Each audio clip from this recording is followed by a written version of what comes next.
काहे हमार दारुआज हो बनल के हमारो मिजाज हो ऐसन बात का प्रभु प्यार के चक्कर में गोरी तो हो जाई कर जब पघाओ हो बुझलू दूध दही खाइला त बेटा घरे ना जादो जी के ताड़ा एना ना आप हो गल छुआ तनी तनी ऊपर से करो ना दाबाओ हो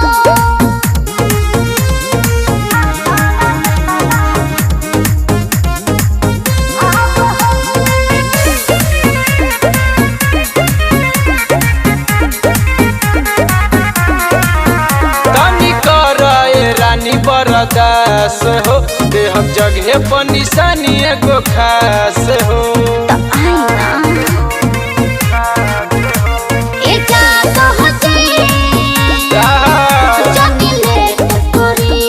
अच्छा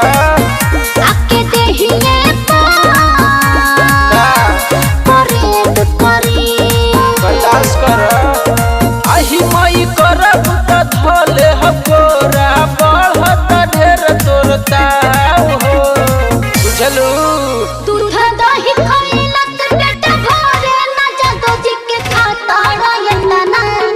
आप हो गल छुआ तनी तनी ऊपर से करो ना दाबाओ हो